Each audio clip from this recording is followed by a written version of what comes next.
Hey everybody, John from Naruto of NFFB. We all couldn't meet up this week, so we're all kind of doing our own little reviews to explain what we liked and what we didn't like about the chapter or how we felt about it in general.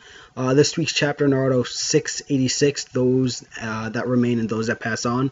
A lot was hinted in the title. Someone was going to die, people were going to live. Yeah. All in all, wasn't a huge fan of this chapter. I feel like Kaguya has been like one of the worst villains out of all the villains that we've seen so far.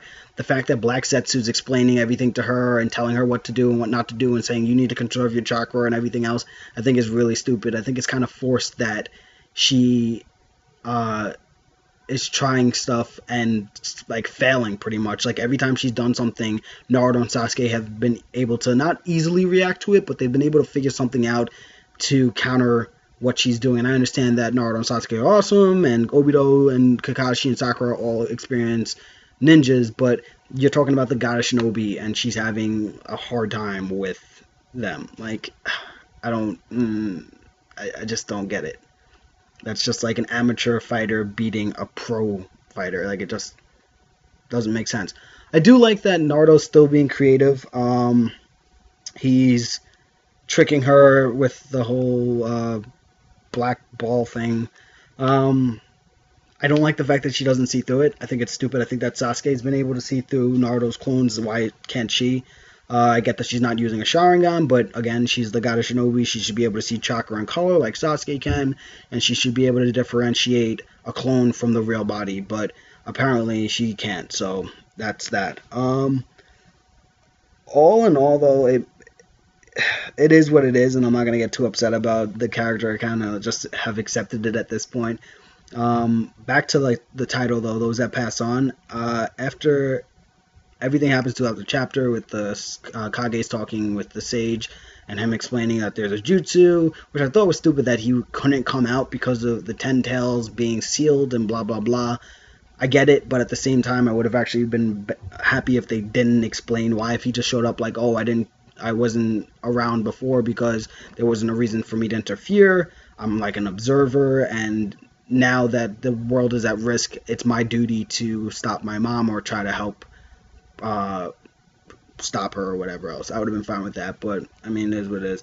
And a reason why I think Kaguya is like the worst villain of all, like when they teleport to like the gravity world, when she like if this was Madara, he wouldn't have missed that bone shot. Like it just he would have anticipated how much the gravity was, especially if it's his world that he teleported. He would have known. He wouldn't like go to this world and be like, "Oh, I'm not used to this," and then shoot two bones out and be like, "Oh, I didn't think that that was going to happen." He would have like known to aim it a little higher because the gravity was stronger or whatever else. So she just as the chapters go on, I just find that she's a less and less interesting character, and she becomes more and more, I don't know, just lame. Really, is what it comes down to. There's been so many great villains before her. Pain, Madara, just tons of characters before. Even the Kabuto fight, Orochimaru, all of them, even though their plans haven't been on like the same level, the way they fight and where their power levels have been like perfect. With Kaguya, her power level has kind of been like she's the god of Shinobis, but now we kind of have to scale her down so that we can fight her on our level. Like, come on, Kishimoto.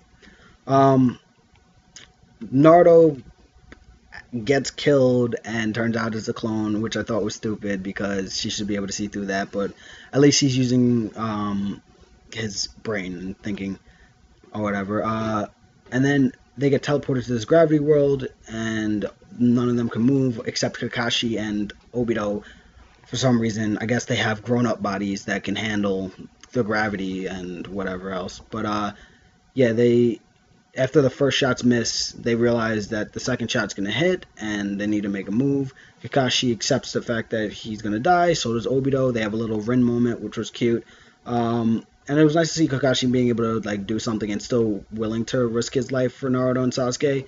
Especially after you saw the panel where he's like, "I'm useless," and then Naruto's like, "I'll never lose," and then he's like, "Wait, that's Naruto. I got my spirit back." But yeah, Kakashi goes to jump in front of the bone. So does Obito, and it turns out that Obito goes and gets stabbed and does Kayumi and teleports the other one. which I did like, but at the same time I didn't. I feel like Kishimoto loves to use Kakashi as that, like, oh my god, no, like that moment of like we're gonna lose a big character, and then he doesn't die. Like, if you're not gonna kill off Kakashi, don't get me wrong, Kakashi's one of my favorite characters. I would never want to see him get killed off. But if you're not gonna kill off the character, stop like constantly putting him in situations where he's about to die and then something happens that he doesn't die. Like, it's been done way too many times now. Like, leave it alone. If Kakashi's not dying, then Kakashi's not dying. But yeah, Obito's dead. I think he's gonna be dead, and I think that was a given because he was already on his last leg. So at least he goes out saving Naruto and Sasuke, and I'm sure there'll be some interesting dialogue next week where his body is disintegrating and he's like, Naruto, you've changed me so much, and now I subscribe to Naruto Church magazine, and thank you so much for changing my life. Please go and continue doing what you do. It'd be cool to see Obito pull out his eye and give it back to Kakashi. I would like Kakashi to get a Sharingan back, but I don't know about that. Yeah, but there's a little flashback with like, Obito, you did it again. So Obito's going and saving everybody once again. And I love how they're buddy-buddy. Like, he didn't just try to destroy the world. Like, I get that he's trying to save them now, but like, you try to kill everyone. Do you remember that? I was there. I saw it. It was kind of a thing. But that kind of summed up the chapter. I like what the main characters are doing. Naruto, Sasuke, Sakura, and Obito. Don't really like Kaguya, if you haven't noticed already. I'm interested to see what Andy and Reed, and I think Matt's going to do a video, have to say about this.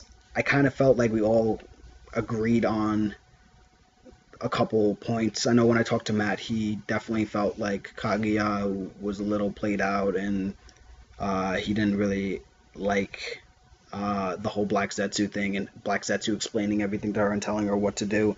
It downplays the character. Like, if you're the person that created ninjutsu and everything, why is your will telling you what to do? Like, come on. I'm gonna end this because, yeah, if other people make videos, you're gonna have to watch them. You have to watch them.